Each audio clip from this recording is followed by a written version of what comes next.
الحمد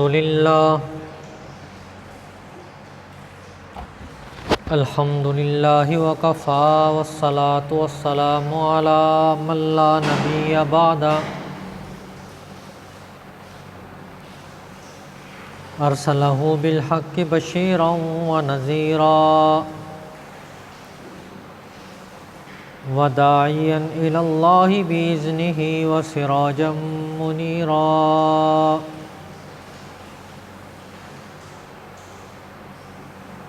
أما بعد فأعوذ بالله من الشيطان الرجيم بسم الله الرحمن الرحيم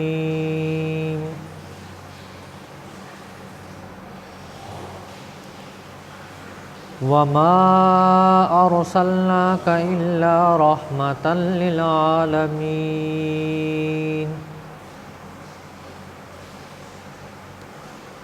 آمنت بالله صدق الله العظيم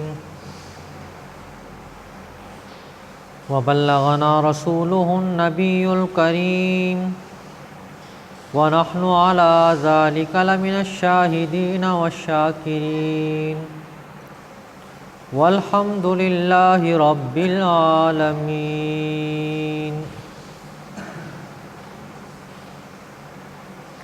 قابل صد احترام و تکریم میرے واجب الاحترام دوستو، بزرگوں، عزیز نوجوان ساتھیوں،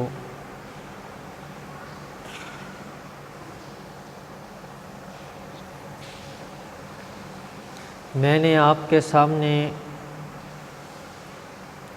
قرآن مجید فرقان حمید کی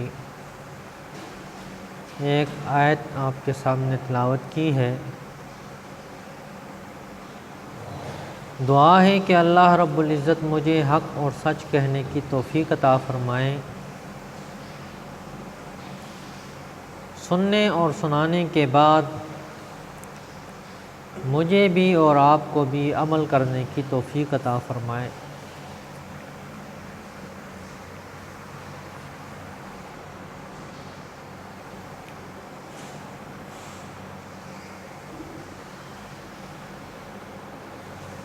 نبی کریم صلی اللہ علیہ وسلم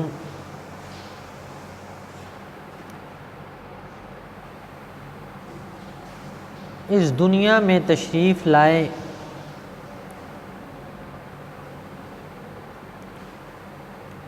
آپ صلی اللہ علیہ وسلم نے 40 سال مکہ کے شہریوں میں گزارے،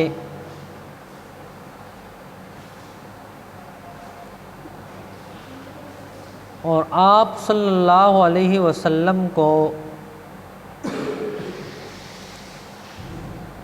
وہ بڑی عزت اور عظمت کی نگاہ سے دیکھتے تھے۔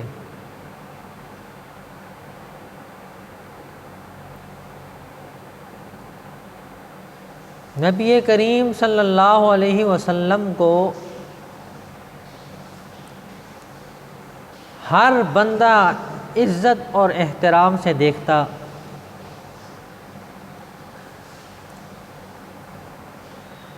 اور یہاں تک بھی نہیں بلکہ آپ نے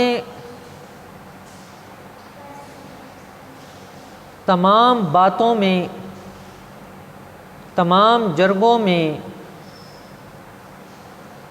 اور تمام معاملات میں فیصلہ کرنے والا بھی انہیں منتخب کیا جاتا کہ جو فیصلہ نبی کریم صلی اللہ علیہ وسلم کر دیں گے اس پہ ہم سب راضی ہیں۔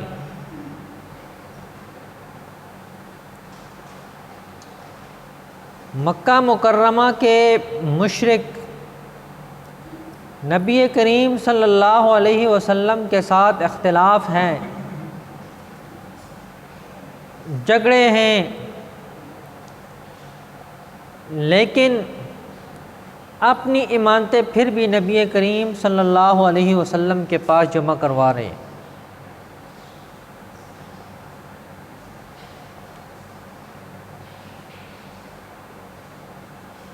یہ سب کچھ آپ صلی اللہ علیہ وسلم کے ساتھ تھا کہ نبی کریم صلی اللہ علیہ وسلم کی زبان سے کوئی بات نکلتی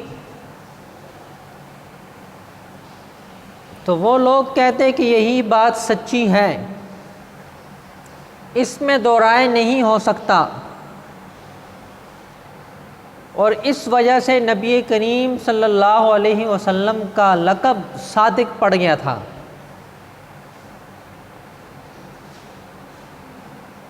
اور ایمانت داری کی وجہ سے نبی کریم صلی اللہ علیہ وسلم کو وہ امین کہا کرتے تھے۔ صادق اور امین نبی کریم صلی اللہ علیہ وسلم کا ایک لقب ہے جو آج بھی ایک شخص استعمال کرتا ہوا پھر رہا ہے۔ تو وہ واقعی صادق تھے اور واقعی امین تھے۔ دشمن بھی تعریف کر رہا تھا کہ یہ واقعی امین ہے اور واقعی سچا ہے۔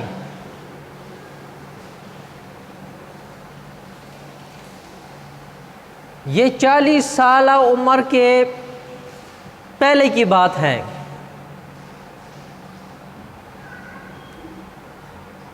مکہ مکرمہ میں ابو جہل نے اعلان کیا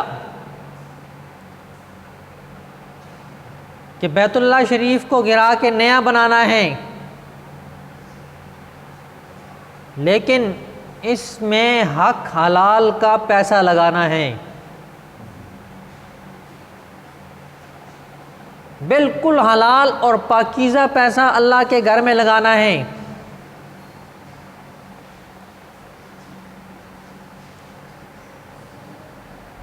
انہوں نے مسجد کی تعمیر شروع کی، یہاں تک کہ مسجد تعمیر ہو گئی، کچھ حصہ باقی رہ گیا، اس کو چھوڑ دیا۔ جب حجر اسود نصب کرنے کا وقت آیا تو ایک قوم کہنے لگی یہ ہم نصب کریں گے، ہمارا خاندان سب سے افضل ہے۔ انہوں نے کہا جاؤ بھائی، تم کون ہوتے ہو، تم سے تو ہم بڑے ہیں، ہم کریں گے۔ انہوں نے کہا جاؤ جاؤ، تم کون ہوتے ہو، ہم کریں گے۔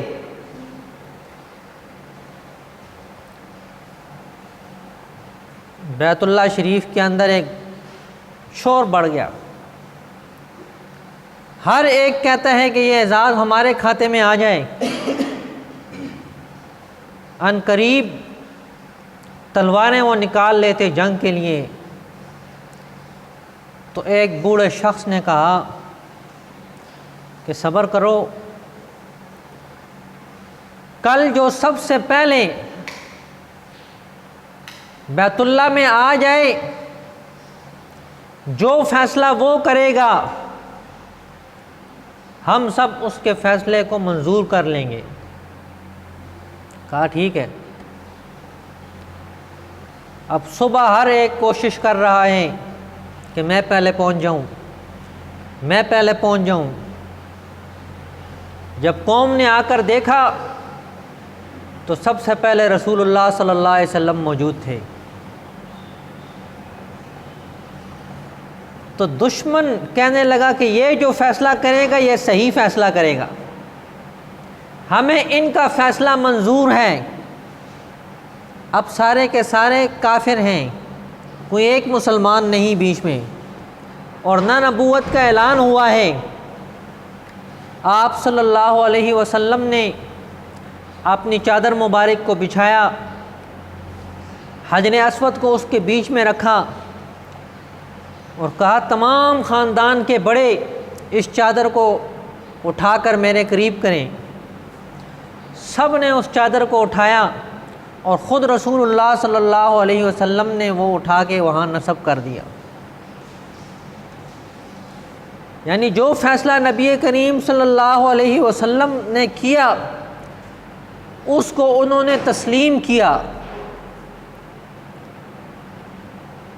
صادق یہی کہتے تھے، امین بھی یہی لوگ کہتے تھے، لیکن ایک وقت ایسا آیا کہ نبی کریم صلی اللہ علیہ وسلم نے اعلان کیا، جب نبوت آپ کو ملی تو آپ نے صفا پہاڑی پہ کھڑے ہو کے اعلان کیا، تمام قوموں کو جمع کیا، جمع کرنے کے بعد پھر کہا کہ میں نے 40 سال تمہارے اندر گزارے ہیں، ان 40 سالوں میں آپ لوگوں نے مجھے کیسا پایا؟ تو انہوں نے کہا جربنا کا مرارا، ہم نے بار بار تجھے آزمایا ہے، لیکن ہم نے تجھے سچا پایا، امانت دار پایا۔ تو آپ صلی اللہ علیہ وسلم نے فرمایا کہ اگر میں کہوں تمہارے اس پہاڑی کے پیچھے تمہارے اوپر ایک قوم آ رہی ہے جو حملہ کرے گی اور تمہیں صفحہ ہستی سے مٹا دے گی، آیا تم مانو گے؟ تو یہی لوگ کہنے لگے کہ ہمیں تو نظر نہیں آتا، لیکن جب تو کہہ رہا ہے تو یہ بات سچی ہے اور ایسا ہی ہوگا جیسے تو کہہ رہا ہے۔ تو اس وقت نبی کریم صلی اللہ علیہ وسلم نے ایک اعلان کیا، یا ایھا الناس قولوا لا الہ الا اللہ تفلحون، اے میری قوم لا الہ الا اللہ پڑھ لو تم کامیاب ہو جاؤ گے۔ یہاں سے آ کر فرق پڑ گیا، دو قومیں بن گئیں۔ کل یہی لوگ ابھی کچھ دیر پہلے کہہ رہے تھے تو صادق ہے، تو امین ہے، تیری بات سچی ہے۔ جب اللہ کی وحدانیت کا اعلان ہوا تو یہی لوگ بات سے مکر گئے۔ آپ صلی اللہ علیہ وسلم کا چچا ابو لہب، اس نے پتھر اٹھا کے پھینک دیا اور کہنے لگا تبت لک یا محمد، محمد تو ہلاک ہو جائے، تو نے ہمیں اس لیے بلایا ہے؟ یہی وہ شخص تھا جب اس کو باندی نے بتایا کہ تیرے بھائی کے گھر میں بیٹا پیدا ہوا ہے، تو اس نے اس باندی کو آزاد کر دیا کہ تو نے مجھے خوشی کی خبر دی ہے، لہذا تو آزاد ہیں۔ آج سب سے پہلا دشمن یہی ہے کہ جب اللہ کی وحدانیت کی بات آئی اور رسالت کی بات آئی تو یہ سب سے پہلے دشمن بن گیا۔ دو قومیں بن گئیں، ایک مسلمانوں کی اور ایک مشرکین کی، اور یہ بھی نہیں کہ ان کو پتہ نہیں تھا کہ یہ سچا نبی ہے، ان کو علم تھا کہ یہ سچا نبی ہے۔ عبداللہ ابن مسعود رضی اللہ تعالیٰ عنہ فرماتے ہیں کہ میں ابو جہل کے پاس تھا کعبہ میں، آپس میں بات چیت ہو رہی تھی، تو فرمایا کہ میں نے پوچھا اے چچا، یہ جو تیرا بھتیجا ہے محمد، یہ سچا ہے یا جھوٹا ہے؟ تو اس نے بات کو آگے پیچھے کرنے کی کوشش کی، کیونکہ کعبہ کے سامنے کھڑا ہے۔ آج تو مسجد میں بیٹھ کے جھوٹ بولتے ہیں نا، وہ مشرک ہیں، مشرک ہے، مشرک اللہ کو نہیں مان رہا۔ وہ کیا ماننا ہوا جو اللہ کے بھیجے ہوئے نبی کی بات کو نہیں مانتا؟ وہ کیسے اللہ کو مانتا ہے؟ وہ کعبہ میں کھڑا ہے اور کوشش کر رہا ہے کہ یہ بات اس سے بھول جائے، انہوں نے پھر پوچھا کہ یہ جو تیرا بھتیجا محمد ہے یہ سچا ہے یا جھوٹا ہے؟ تو ابو جہل نے کہا بھتیجے یہ جو میرا بھتیجا ہے یہ بالکل سچا ہے، میں کعبہ کے سامنے کھڑا ہوں، یہ بالکل سچا ہے۔ اس نے کہا تم مانتے کیوں نہیں ہو؟ پھر جب تجھے علم ہے کہ یہ سچا آدمی ہے پھر ماننا کیوں نہیں ہے؟ اس نے پھر فریاد کی، جیسے ہمارے ہاں یہ چودھری ملک خان بلادری یہ جو فریاد کرتے ہیں نا جی، وہ ہماری چودراہٹ چلی جاتی ہے، اس کی بات کو مانیں، اس کو ہم چھوڑ دیں تو ہماری واہ واہ ختم ہوتی ہیں، اس کے ساتھ ہم چل پڑیں تو ہمیں یہ ہوتا ہے۔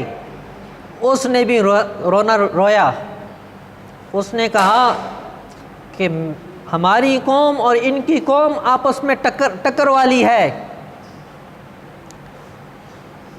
ہم دونوں ایک برابر رہے ہیں، انہوں نے حاجیوں کو ستو پلانا شروع کیا، ہم نے بھی پلایا، دنیاوی کام تھے، انہوں نے حاجیوں کو کپڑے پہنائے، ہم نے بھی پہنائے، انہوں نے حاجیوں کی خدمتیں کی، ہم نے بھی کی۔ ایک وقت آیا ان کی قوم میں سے ایک شخص نے دعویٰ کیا کہ میں نبی ہوں، ہم میں تو کوئی نبی نہیں، ہم میں تو کوئی نبی نہیں، لہذا ہم نے انکار کر دیا کہ تو نبی نہیں ہے۔ عبداللہ ابن مسعود رضی اللہ تعالیٰ عنہ جو اسلام لائے تو اس مکالمے کے بعد اسلام لائے تھے، یعنی انہیں پتہ ہے کہ یہ سچا نبی ہے لیکن مانتے نہیں ہیں۔ فرق کہاں آیا؟ جب اللہ کے نبی نے اللہ کی وحدانیت کا اعلان کیا، اس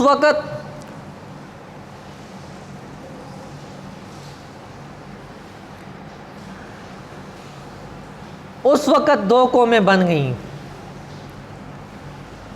اور راستے انہوں نے جدا جدا کر دیے، لیکن اس کے باوجود بھی نبی کریم صلی اللہ علیہ وسلم کی ذات پر وہ کسی قسم کا حرف نہیں لا سکے۔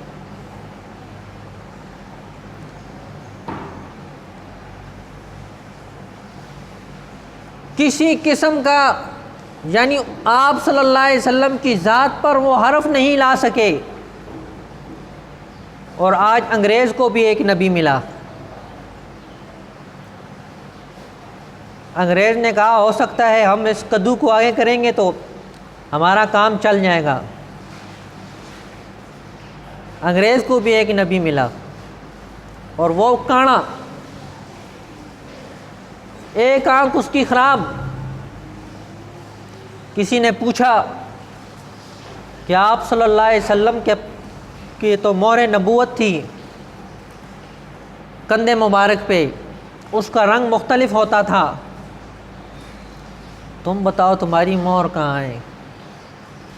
اب اس کے بات سنو، کوئی آدمی کہہ سکتا ہے کہ یہ عقل مند آدمی ہے؟ کہنے لگا جبرائیل علیہ السلام آئے اور وہ جلتی میں تھے تو اس نے مہر میری آنکھ پہ لگا دی ہے۔ اب یہ کوئی عقل کی بات ہے؟ ایسے شخص کو انگریز نے اٹھایا اور مسلمانوں کا نبی بنا دیا، لیکن مسلمان ہوشیار تھے۔ اس وقت کے مراسی جن کو ہم گھٹیا سمجھتے ہیں وہ بھی بڑے سمجھدار تھے، اور ہمارے ہاں پڑھے لکھے لوگ بے وقوف بن جاتے ہیں۔ میں نے پہلے بھی ایک دفعہ ایک لطیفہ سنایا تھا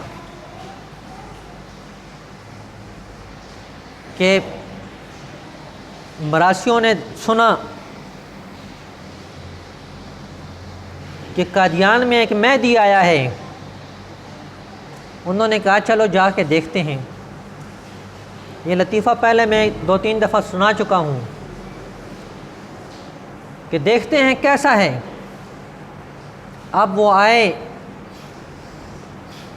انہوں نے سوالات یاد کیے تھے،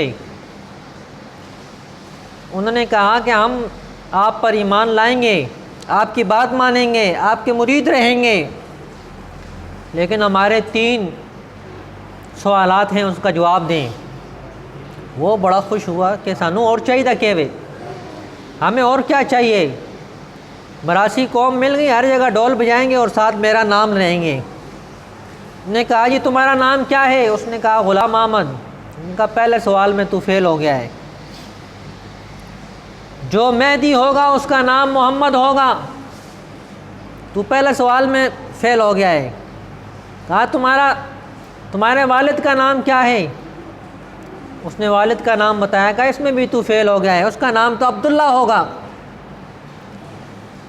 والدہ کا نام بتاؤ، اس نے کہا چراغ بی بی۔ کہا اس کا تو نام آمنہ ہوگا، تو اس میں بھی فیل ہو گیا ہے۔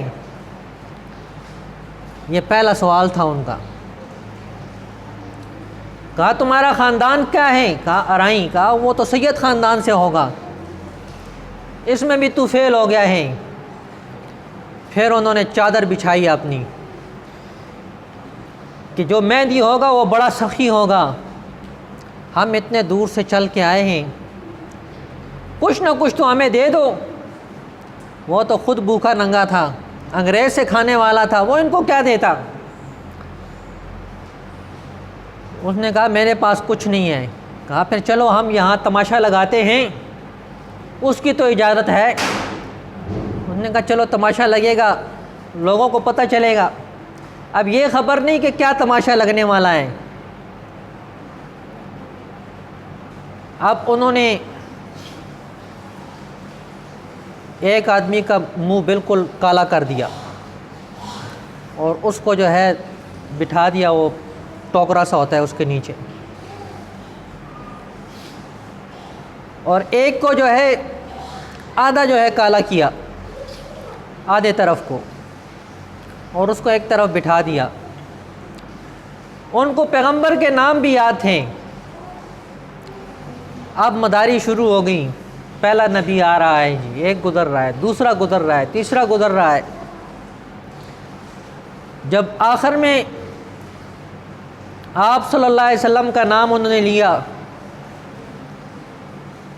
تو یہ جو بیٹھا ہوا تھا آدھا کالا، یہ کہنے لگا میرا نام نہیں آیا ہے۔ کہا تم کون ہو؟ کہتے ہیں میں غلام قادیانی۔ تجھے کس نے نبی بنایا ہے؟ تو یہ جو ٹوکرے کے اندر بیٹھا ہوا تھا نا بالکل کالا شاہ، یہ باہر نکلا۔ کہا میں نے نبی بنایا ہے۔ تو کون ہے؟ کہا میں شیطان ہوں۔ اس کو شیطان ہی نبی بنا سکتا ہے اور کوئی نہیں بنا سکتا۔ تو ہمارے پڑھے لکھے لوگ وہ ان مراسیوں کا مقابلہ نہیں کر سکے کہ ان کو پتہ تھا کہ یہ جھوٹا ہے، لیکن یہ سمجھدار ہونے کے باوجود کہہ رہے ہیں جی اقلیت تو ہے نا جی، وہ آپ نے آپ کو اقلیت مانتے ہی نہیں ہیں۔ وہ کب کہہ رہے ہیں کہ ہمیں اقلیت مانو؟ وہ تو مسلمانوں کا نام استعمال کر رہے ہیں۔ وہ کہتے ہیں ہم جس طرح آپ مسلمان ہیں ہم بھی مسلمان ہیں، لیکن ہمارا طریقہ کار مختلف ہوگا۔ پاکستانی قانون کے مطابق نہ یہ اذان دے سکتے ہیں، نہ یہ مسجد بنا سکتے ہیں، لیکن ہمارے پڑھے لکھا طبقہ کہہ رہا ہے جی ان کو بھی آزادی ہونی چاہیے، جس طرح دوسری قوموں کو ہے، عیسائیوں کو ہے اور مجوسیوں کو ہے، تو ان کی طرح یہ اپنے آپ کو اقلیت مان لیں تو ان کو بھی وہی چیزیں ملیں گی۔ یہ کہیں جی ہم مسلمان بھی رہیں اور ہمیں آزادی بھی ملے، یہ نہیں ہو سکتا۔ تو میرے واجب الاحترام دوستوں بزرگوں، انہی سلسلوں میں جو ہے پروگرام ہوتے ہیں۔ 2 ہفتے بعد لیاقت باغ میں ایک اجتماع ہو رہا ہے تحفظ ختم نبوت کانفرنس کے نام سے۔ آپ حضرات کو اطلاع ملتی رہے گی، تو آپ کو پہلے بتانے کا مقصد یہ ہے کہ ہمارے اس ایریے میں یہ فتنہ آ چکا ہے اور خطرہ یہی ہے کہ یہ پھیلتے پھیلتے ہمارے گھروں تک نہ پہنچ جائیں۔ تو اس لیے آپ حضرات کو بتانے کا مقصد یہ ہے کہ آپ اپنے دوست احباب کو بتائیں، اور اس دن کے لیے خصوصی طور پر آپ اپنے تمام کاموں کو چھوڑ کر وہاں جا کر علماء کے بیانات سنیں۔ تاکہ پتہ چلے کہ ہم ان لوگوں کو کیسے پہچان سکیں کہ یہ ہمارے صفوں میں کیسے گھستے ہیں، اور یہ بڑے آسانی کے ساتھ ہمارے اندر گھس آتے ہیں اور ہمیں نہیں پتہ چلتا۔ تو یہ طریقہ کار وہی بتا سکتے ہیں جن کا یہ کام ہوتا ہے۔ تو آپ حضرات کوشش کریں گے نا انشاءاللہ؟ لیاقت باغ میں پروگرام ہے جی، کل مغرب کے بعد بھی جامعہ مسجد ختم نبوت چاکرہ میں پروگرام ہیں، تو آپ حضرات وہاں بھی کوشش فرمائیں کہ وہاں بھی جائیں، انشاءاللہ جائیں گے نا؟ اللہ تعالیٰ مجھے بھی اور آپ کو بھی عمل کرنے کی توفیق عطا فرمائے۔ وما علینا۔